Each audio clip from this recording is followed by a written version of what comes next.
The gas lamps flickered like dying stars along Threadneedle Street, casting elongated shadows that danced mockingly on the cobblestones. It was the 14th of November, 1887, and the chill wind carried whispers of fog from the Thames, wrapping the Bank of England in a shroud of secrecy. Inside the grand edifice, where fortunes were forged and fates sealed, the night watchman, old Mr. Hargrove, made his rounds with the predictability of a metronome. But tonight, the metronome had stopped. Hargrove's body was found at dawn, slumped against the iron door of the gold vault, his throat slit clean as a guillotine's kiss. No blood on the floor, drained elsewhere, perhaps into the very vaults he guarded. And missing, the Eye of Indra, a fist-sized emerald said to have adorned the crown of a forgotten Mughal emperor, valued at £50,000. It had arrived just 2 days prior, under armed escort from the Crown Jewels exhibition, destined for auction at Christie's. The bank's governor, Sir Reginald Thorne, paced the marble halls like a caged lion, his face ashen beneath his mutton chops. Enter Detective Inspector Elias Crowe, of Scotland Yard's shadowy criminal investigation department.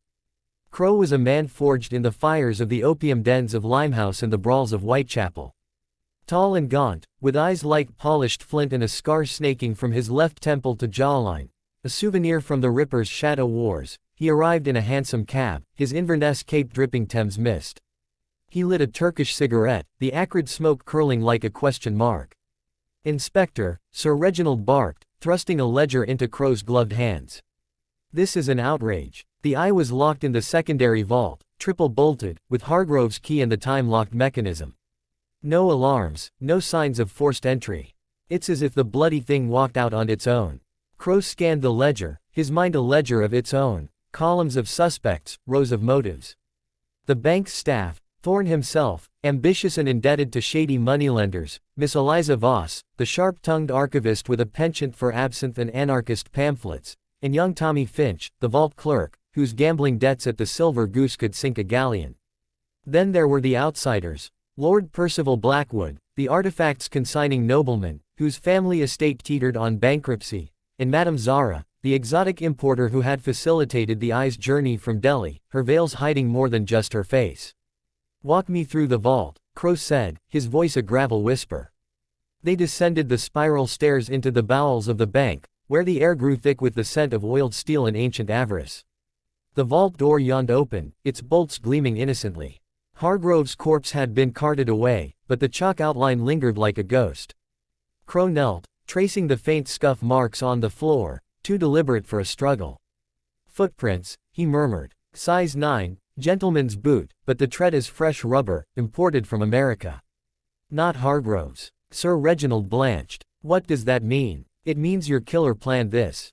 And he, or she, knew the vault's blind spots." Crowe's gaze lingered on a loose rivet in the wall paneling. With a penknife, he pried it free, revealing a hidden latch. The panel swung inward, exposing a narrow service tunnel, dust undisturbed save for a single emerald glint. No, the Eye was gone, but a shard remained, winking like a traitor's eye. The tunnel led to the bank's undercroft, a labyrinth of forgotten pipes and forgotten sins. Crowe followed it, lantern in hand, until it spat him out into a derelict alley behind the Royal Exchange. There, amid the refuse, he found Hargrove's missing watch, stopped at 2:17 a.m., and a crumpled calling card. Zara Imports, Curzon Street. Madame Zara's establishment was a den of silks and spices, where the elite of London came to haggle over Oriental curios. Crowe arrived as twilight bled into night, the fog now a living beast prowling the gaslit lanes. The madam greeted him in a parlor heavy with jasmine incense, her kohl-rimmed eyes appraising him like a flawed gem. "Inspector Crowe," she purred, her accent a velvet blade. "I wondered when the Yard's bloodhound would sniff at my door. The Eye. A trinket, nothing more. But its loss pains me, for it was my guarantee against certain debts."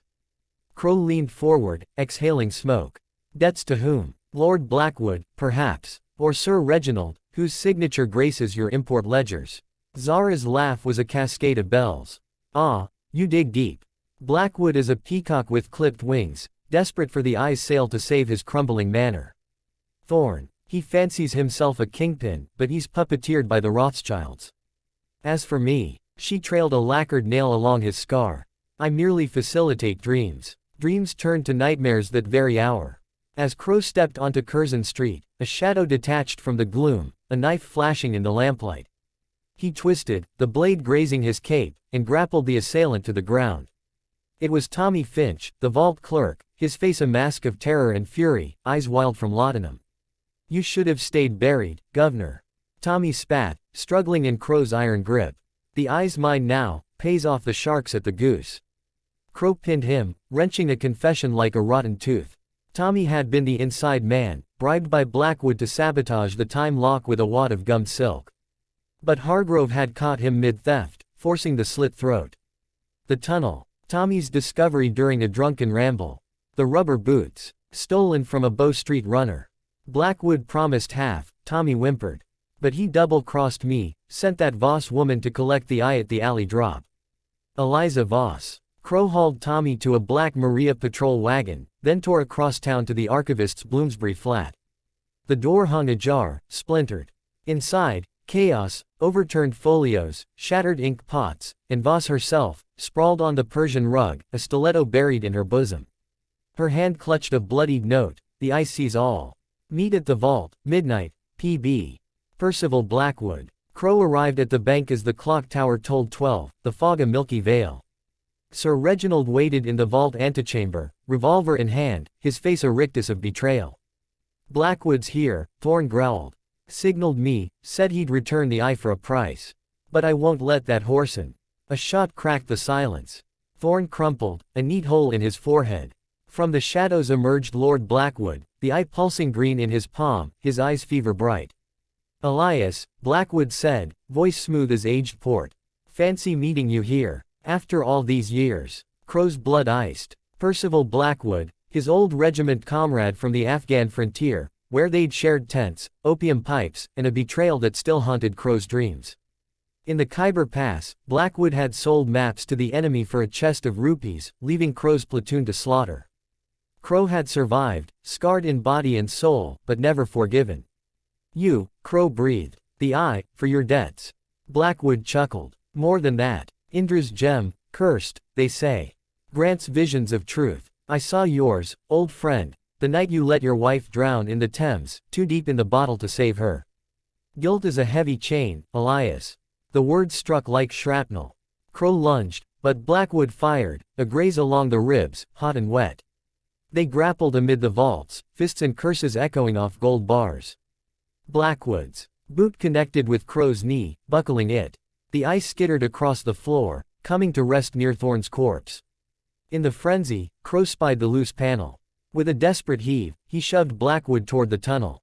The Lord stumbled, clawing at air, and plunged into the darkness, neck snapping on the jagged pipes below with a wet crack. Silence fell, broken only by Crowe's ragged breaths. He retrieved the eye, its facets mocking him with false promises. No curse, just glass and greed. As dawn clawed through the grates, Crowe pocketed the gem, not for glory, but to bury it where no light could touch it. Scotland Yard's report would read, "Heist foiled, culprits deceased. Artifact recovered." But Crowe knew the truth, the shadows of the vault hid deeper crimes, ones etched in the soul. He lit another cigarette, stepping into the fog, the scar on his face itching like a fresh lie. In the end, London slept on, oblivious to the ghosts it birthed.